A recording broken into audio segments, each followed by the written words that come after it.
What's up, hi fam? Welcome back to another interview. Today I'm with the serious OG, Stilo Magolide. How you doing? I'm good, my brother. How you doing? I'm nice. It's a pleasure to have you here in the cut with us. Shout outs. Thank you for having me, man. Yeah, man. So I know you've been making a lot of noise online lately. Yeah, Album on the way. for sure.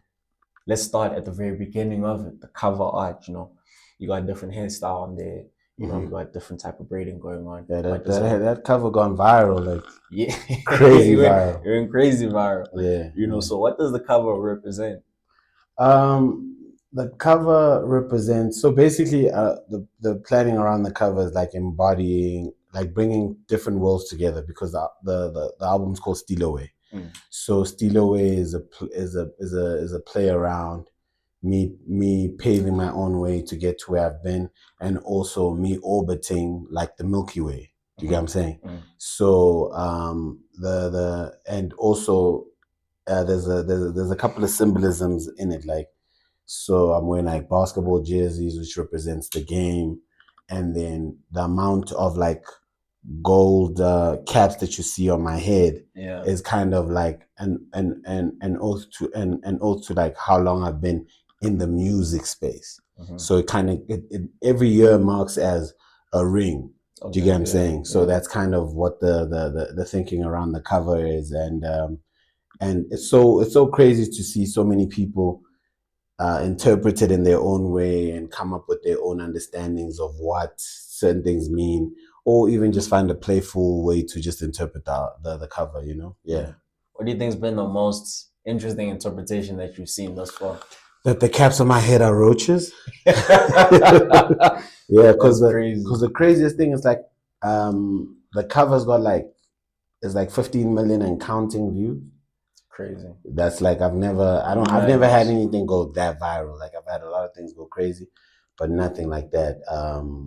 And like so many people are like, it's starting so many interesting conversations around the process of this thing, which kind of is exactly what the aim was in the jump with the album. It's like I'm stepping into a different space in my artistry and my life in general. So it's it's dope to see, man. It's dope to experience. Dope. So as I was doing my research really on STILOWAY, so there are a couple of tracks out. Yeah, for sure. I'd really love for us to like tap in on some of the songs. We'll begin with the first one, I'm a Nigga. Yeah, for sure. Quite enjoyed it. Shout out. So why do you feel like it's important for you to be able to sort of flex your versatility, because it incorporates like not traditional, but typically South African sounds?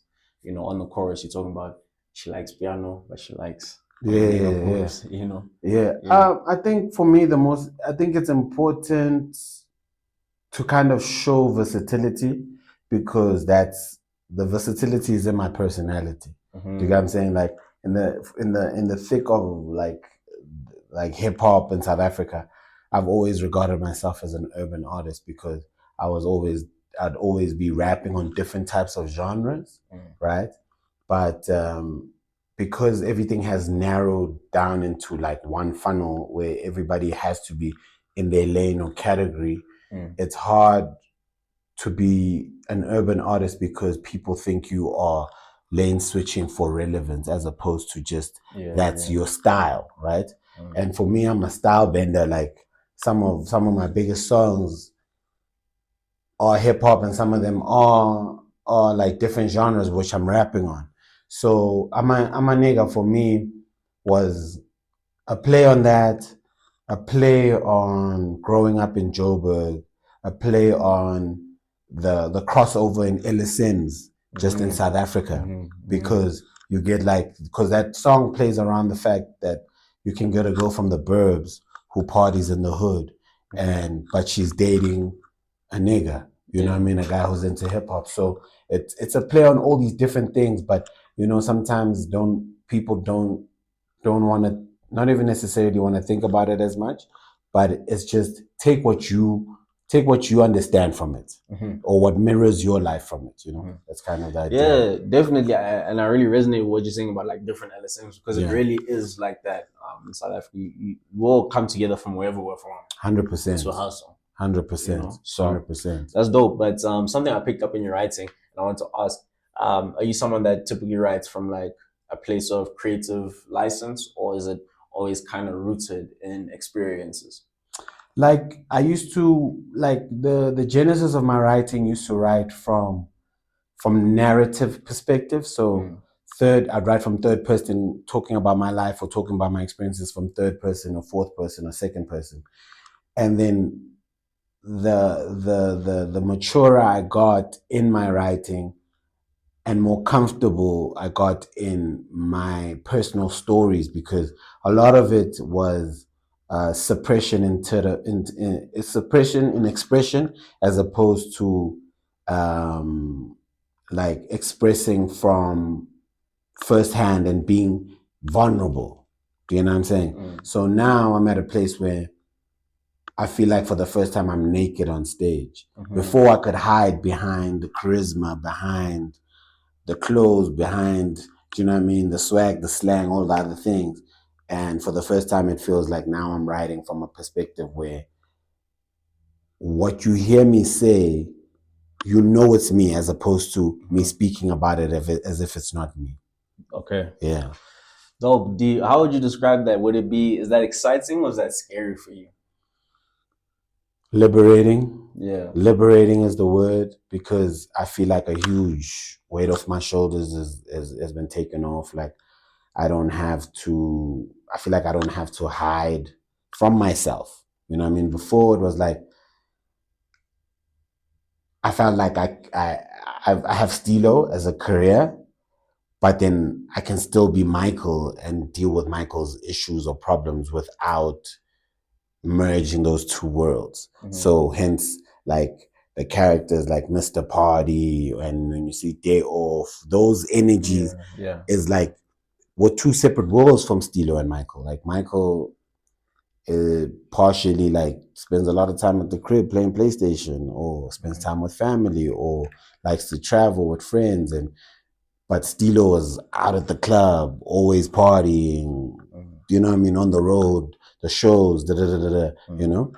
So yeah, it's interesting to merge these worlds, and more than anything, it's one of those where, hence the orbit factor. It's like where can we take it? Mm-hmm. You know what I mean? Because now we've exited the safe zone. Yeah. Yeah. So where are we going now? Damn. No, Yeah. it's, you know what, man. I feel like especially when we interview artists, I don't think people understand how much thinking goes behind the art itself. You know what I mean? Yeah. hundred It's always, percent. everyone thinks it's really surface level shit, and Yeah. it's never really that. There's always intent behind the art itself. 100%. You know? 100%. I mean, it's easier to. I think we also remember we live in a country where everything is a trend, as Yeah. opposed to what people do. Like that's who you are innately. Like as an artist, like do you make music because it's who you are? Do you make music because it heals you? Do you make music just because everybody else is Like making music? music. Yeah. You know, so And what would the answer be for you then? bro, I don't see myself, like every time I think of doing anything else, there's really nothing else. There's nothing else. Yeah. There's really nothing else. Like for me, it's like it's really one of those like create or die. Okay. Yeah. Yeah. No, I feel that. Yeah. All right, let's switch gears for a bit to Kenny G, Yeah, for sure. most recent single Yeah, that's yeah, come yeah, out. for sure. Existing on the love song side Yeah, yeah, of the world. yeah. So how did you feel kind of coming forth? Because, you know, I got a bit of context on the single from a presser that was sent. Yeah. So, you know, how do you feel comfortable kind of writing about love and that experience? I think that's pretty different for you. I think for me, the wildest thing is that anybody that really knows me, that knows like I'm an R&B fiend. Like if I could, if this was a matter of choice, they say, okay, you come into this thing and you have a choice. What would you prefer your talent to be? Yeah. I'd be a singing nigga. Same. You know what I'm saying? I'd be a singing nigga. Definitely be a Like, singing you know nigga, what I bro. mean? Like, I know he's not the world's favorite right now, but like for me, my favorite like artist, like R&B artist, R. Kelly and Chris Brown. Like it's such a toxic combo in terms of like the worldview on them right now. But in terms of the music that they've given us over the years, is undeniable, you know. And I came up on that music, and for me, it's like one of those where, if I could, that would be the choice, you know. So Kenny G for me is like kind of a no-brainer to express myself like that, because if you go back, like one of my biggest songs within the female space is In a Minute. Like a lot of women really like that song. Like guys know it too, but like it really touched a lot of women, and I didn't think it was going to be like that type of song.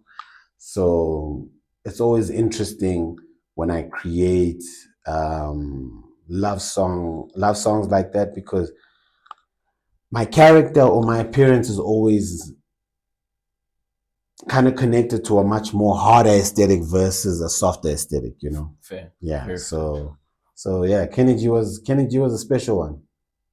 Yeah. And again, writing from a place of a real love, where you're not hiding behind the character anymore. 100%. Which is and first and speaking from first-hand experience versus, oh, this is what love could be, or what love is from that second or third perspective. So it's really writing from the heart, as opposed to like trying to piece these thoughts together, you know. Because the funniest thing about Kenny G is that the only thing I wrote down was the first two lines. Crazy. Yeah, the rest of it was just punching in. Yeah. So it was really what I was feeling at the moment, you know. And would you say you prefer writing or you prefer punching in? Sometimes I like a blend of both. It also depends on the type of record, but I like a blend of both, because writing, you construct raps like in a tighter format. Yeah. But punching in, I think if you are creatively free and you're melodic, punching in, you get to express yourself and try different melodies, which is, I think, very crucial to balance a bit of both, you know, if you can. But there's people who just prefer to punch in, and there's people who prefer to write. But for me, I really think like a bit of both, like is dope. Yeah, it's really dope. Dope. And we kind of switch, not tempos, but kind of switch energies. We have Red Flag and Sheen Card. Yeah. You know, as you say, the aesthetic that we would normally say, this is the guy. Yeah, that's the guy. Chico going crazy. You know what I mean? Yeah. What is the energy like for you when you create those sort of songs? Like, what does it do for you as an artist, as a person? I think those types of songs for me is like, it's the break in between my real thoughts, my real, like, because for me it's almost like things I observe in the world, like Red Flag, Sheen Card. It's kind of like my social views. Yeah. Do you know what I'm saying? For me, it's like my social commentary. Yeah. Like, it's, don't think about it. It's not that deep, you know, but it's my perspective on either how we should do things or what things are happening in the social spectrum. And then, that's how I kind of see those types of songs. Like, and I think we in hip hop lack a lot of that, where music is currently socially impactful. Like, this, people make a lot of songs about a lot of things, about whatever they see, whatever they like, but sometimes there's an extreme disconnect to what's happening currently.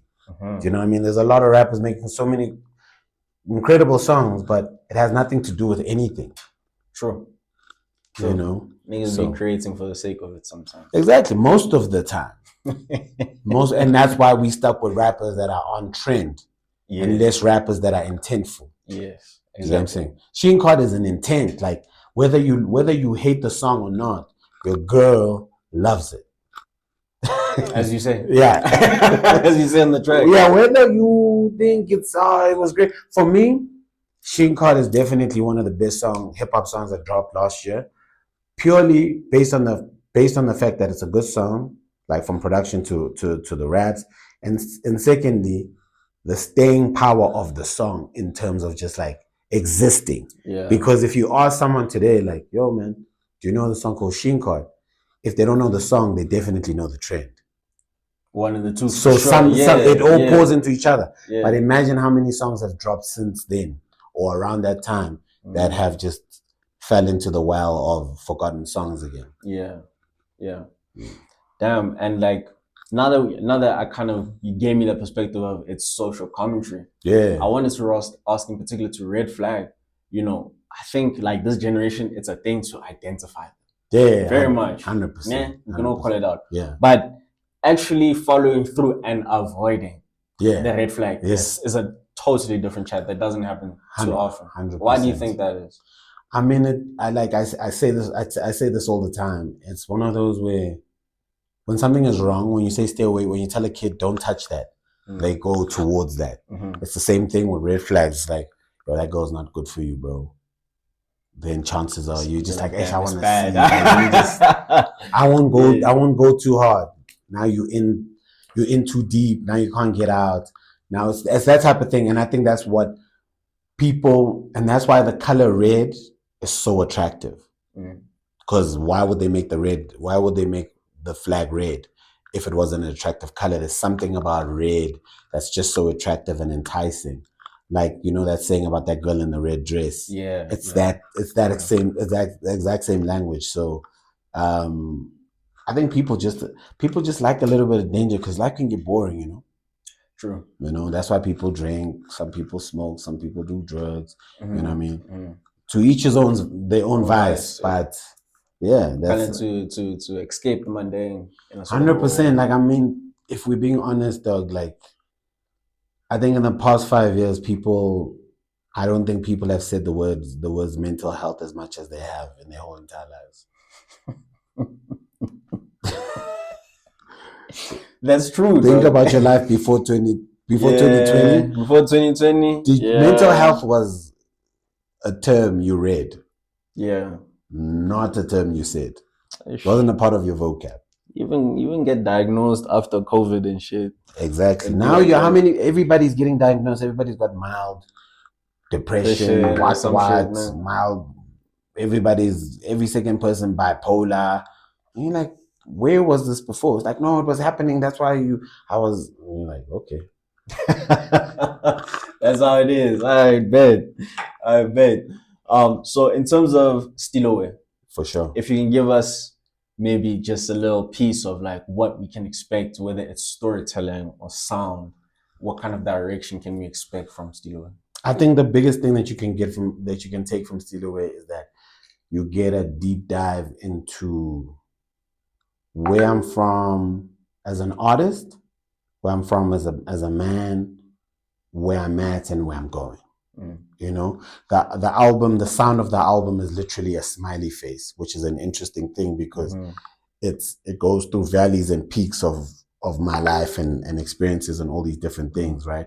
So it starts off high, like the first song is called "Stilo," and I really want to see this. Like, I want to see how this rolls out, but I think it's one of those from the first 2 tracks or 3 tracks. A lot of people are going to struggle to kind of keep going immediately. Okay. I think people are going to keep going back to these. Oh, You okay. get and Yeah, I just get listen you. to it like because it's turn up, but at the same time it's intense. Like, the conversations are intense, the information is deep. So if you're listening to listen, you'll just carry on. But if you're listening to understand, you'll definitely be like, oh snap, and really dive deep into it. And as you get into the album, like halfway through it, it's getting mellow, sensitive, sad. Then it comes back up. So it's a really introspective project, man. Like, I didn't I didn't expect it to be like this, but I always intended to give my best. Mm-hmm. But I also had to wait on God's timing to kind of get all the records that I wanted. Like, because I've got a bunch of records sitting that I've Of made course, before yeah. that I could have just compiled and made an album. But there was just something special about how this album came together, and even the people I worked with. That for me it just had to be the way it is, And yeah, I think it's a special project, man. Like, and I hate that. I hate that it's my project because everything I say is biased because it's my own. Okay. But I really think I really think it's something for the books. Yeah. Yeah. Yeah. No, we look forward to it. OJ. Yeah, 100%. Thank you so much for your time. This was really dope. We gotta catch up again. Thank you for having me. Yeah, for After it sure. drops. Yeah, We gotta let's catch up again. after it drops, and also like when after it drops, it'll be really dope to kind of get your perspective on what your experience was with it. Nah, I can do that for sure. Yeah, let's do that. Sure. Let's do that. All right, family. That's it on our side. Till the next interview. We out. One time.